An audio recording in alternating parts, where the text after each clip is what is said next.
Ramanujan tutorial. सो आज की video थोड़ा लेट हो गया क्योंकि यहाँ पर हमारा जो साइक्लोन की वजह से विद्युत की कनेक्शन का प्रॉब्लम था। So okay, let's start our class without wasting the time. So today I will discuss rest of the science chapter 1. That was your chemical reaction and equation. Chemical reaction and equation. Okay. Chemical reaction and equation का जो last class में हम thermal decomposition के बारे में बात किए थे, तो अब हम पढ़ेंगे डिस्प्लेसमेंट रिएक्शन के बारे में। So let's start displacement reaction. Displacement reaction, okay. Displacement reaction का डेफिनेशन क्या है? The chemical reactions in which a reactant element removes or displaces the element of the compound which is less reactive than that compound element which replaces it. Okay, so this type of reactions are known as the displacement reactions. इसे समझाने के लिए मैं आपको एक example देता हूँ। देखो, आप अच्छी तरह से समझ जाओगे। देखो, आयरन अगर कॉपर सल्फेट के साथ प्रतिक्रिया करता है या रिएक्शन करता है, ठीक है, इसको अगर रिएक्शन करते हैं तो यहां पर हमारा निकल के आएगा iron sulphate plus copper. Okay, iron sulphate plus copper. देखो, मैं कहा कि ये एक रिएक्टेंट साइड दोनों में एक कंपाउंड है और एक एलिमेंट है और एटम है। तो कॉपर सल्फेट के साथ जितना जोर से प्रतिक्रिया करता है और रिएक्टिविटी जितना है कॉपर का सल्फेट के साथ, अगर आयरन के साथ उसको तुलना किया जाए या कंपेयर किया जाए तो आयरन का रिएक्टिविटी कॉपर से बहुत ज़्यादा है। इसीलिए ये क्या करता है, कॉपर को सल्फेट से हटा के उसको अलग करके रख लिया और वो किया गया, इस कॉपर की जगह लेकर ये बन गया हमारा आयरन सल्फेट। ठीक है। सो डिस्प्लेसमेंट रिएक्शन ऐसे होते हैं। और एक दो एग्जांपल भी हम कह सकते हैं यहाँ पर। जैसे जिंक को अगर हम कॉपर सल्फेट के साथ प्रतिक्रिया करते हैं, वैसे ही होता है। जिंक कॉपर से बहुत ज़्यादा रिएक्टिव है, इसलिए यहाँ पर भी हमारा बन जाएगा जिंक सल्फेट प्लस कॉपर, अलग हो जाएगा। ओके, और एक एग्जांपल ले जाते हैं। ठीक, ले जाओ, जितना चाहे ले जाओ। लेड को अगर हम कॉपर क्लोराइड से साथ प्रतिक्रिया करेंगे, copper chloride, okay, lead plus copper chloride, that also gives rise to that lead. ये क्या बन जाएगा, कॉपर को डिस्प्लेस करेगा। ओके, तो ये बन जाएगा lead chloride, PbCl2 plus copper. ठीक है, ये भी हो गया।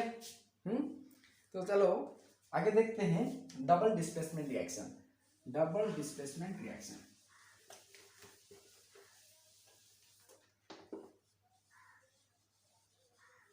डबल डिस्प्लेसमेंट रिएक्शन क्या है?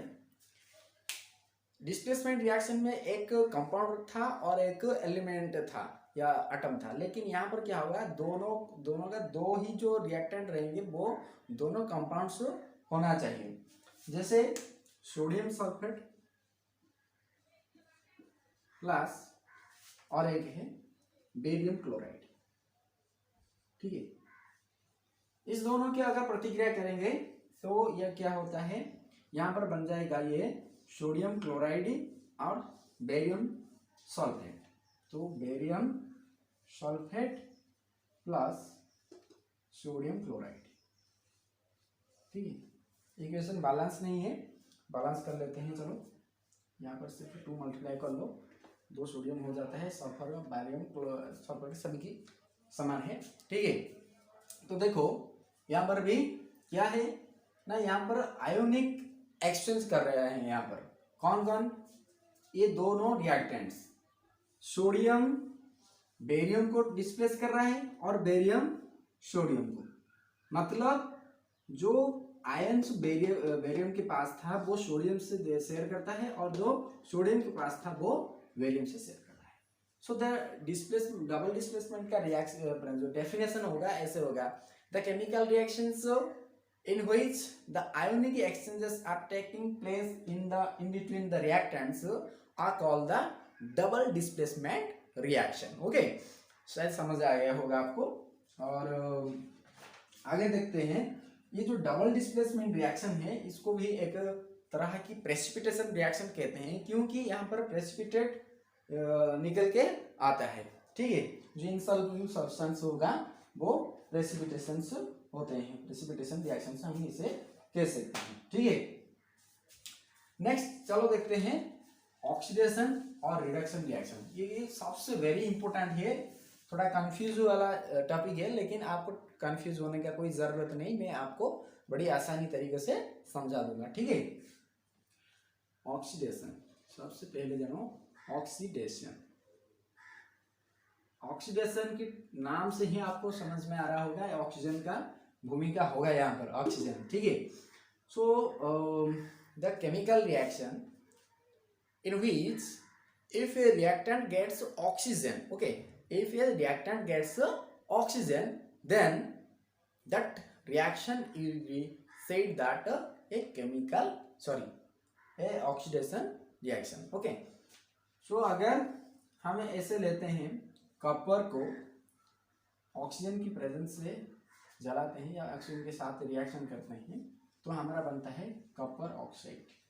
ओके, ये क्या बन गया, कॉपर ऑक्साइड बन गया, इक्वेशन बैलेंस हो गया। ठीक है, सो यहाँ पर क्या है, कॉपर एक रिएक्टेंट है, तो ये रिएक्टेंट प्रतिक्रिया के बाद क्या बन गया, कॉपर ऑक्साइड बन गया, मतलब ये एक ऑक्सीजन पाया यहाँ पे।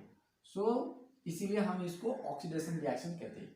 So the chemical reactions in which a reactant get a oxygen are called the oxidation reactions। okay, और ऐसे भी आपको कह सकते हैं, कहीं एग्जाम्पल से आएगा आपको कि वहां पर कहते हैं कि the chemical reaction in which one element is getting oxygen और another is losing on hydrogen. Hydrogen lose करने से भी इसको हम ऑक्सीडेशन रिएक्शन कहते हैं, या ऑक्सीजन पाने से भी हम इसको ऑक्सीडेशन रिएक्शन। असल में ऐसा होता नहीं है, ये दरअसल क्या है कि ऑक्सीडेशन रिएक्शन का मतलब अलग सा है, हम हायर क्लास में पढ़ेंगे, तो फिलहाल यहाँ पर ऐसे ही डेफिनेशन को आपको समझना पड़ेगा। ठीक है, नेक्स्ट आता है हमारा redox reaction. Okay, reduction reaction और रिडक्शन हम सिर्फ कहते हैं रिडक्शन। रिडक्शन का डेफिनेशन क्या होगा, देखो ऑक्सीडेशन में ऑक्सीजन पा रहा था, रिडक्शन में हम कहेंगे ये कि ऑक्सीजन लूज करेगा। तो the chemical reaction in which a reactant losses और loses a oxygen, then it is called a redox reaction. Okay, reduction reaction भी हम कह सकते हैं यहाँ पे। ठीक है, जैसे वही एग्जांपल, अगर कॉपर ऑक्साइड को लेके हम क्या करते हैं, हाइड्रोजन के साथ प्रतिक्रिया करते हैं, तो यहाँ पर हमारा क्या होगा, अलग हो जाएगा कि कौन, सो कॉपर अलग हो जाएगा और ये जो ऑक्सीजन होगा ये हाइड्रोजन के पास जाके ये वाटर बना लेगा, H2O हो जाएगा। ठीक है, सो हो गया ये कॉपर, ये वाटर। तो यहाँ पर क्या हुआ कि ऑक्सीजन कौन लूज कर रहा है, कॉपर ऑक्सीजन लूज कर रहा है। तो यहाँ पर एक चीज ध्यान देना चाहिए, देखो अगर यहाँ पर ये ऑक्सीजन लूज कर रहा है, वही ऑक्सीजन और कोई पा रहा है, वो कौन पा रहा है, हाइड्रोजन पा रहा है, मतलब हाइड्रोजन यहाँ पर ऑक्सीडाइज हो गया। ठीक है, तो यहाँ पर ऑक्सीडेशन रिएक्शन भी बना है। तो इस तरह की रिएक्शन को हम भी ये कह सकते हैं oxidation reduction reaction. Oxidation reduction reaction का एक सिंगल वर्ड भी हम यूज करते हैं, जिससे कहते हैं हम रिडॉक्स रिएक्शन। क्या कहते हैं हम इसे, redox reaction. So redox reaction हम कैसे किसको कहेंगे, the chemical reaction in which both the oxidation and reduction reactions takes place are called the redox reaction. तो मतलब इसमें ऑक्सीडेशन भी होता है और रिडॉक्शन भी होता है, तो इसको मिला के कहते हैं हम रिडॉक्स रिएक्शन। रिडॉक्शन अलग है, रिडॉक्स अलग है, ठीक है। और जो इम्पोर्टेंट चीज यहाँ पर आता है मैं बता देता हूँ। देखो, अगर कॉपर यहाँ पर ऑक्सीजन पा रहा है तो हम यहाँ पर कहेंगे कॉपर क्या हो गया, ऑक्सीडाइज हो गया। यहाँ पर क्या हो गया, ये ऑक्सीडाइज हो गया, ठीक है। और यहाँ पर कॉपर क्या कर रहा था, इस रिएक्शन में ऑक्सीजन लूज कर रहा था, तो ये क्या हो गया, रिड्यूस हो गया, ठीक है, रिड्यूस्ड। तो ऑक्सीजन हराने से हम इसको कहते हैं रिड्यूस्ड सब्सटेंस एलिमेंट इसको कहते हैं, और अगर पाता है तो इसको कहते हैं ऑक्सीडाइज्ड। और एक चीज याद रखो, the element which gets oxidized itself, जो अपने आप ऑक्सीडाइज होता है वो रिडक्शन करता है। और अगर कोई रिएक्टेंट रिड्यूस्ड हो जाता है अपने आप, तो वो ऑक्सीडाइज रिएक्शन करने की हेल्प कर रहा है, ठीक है। समझ में आ गया? तो चलो हम आगे देखते हैं। हमारा जो इम्पोर्टेंट लास्ट टॉपिक है करोजन।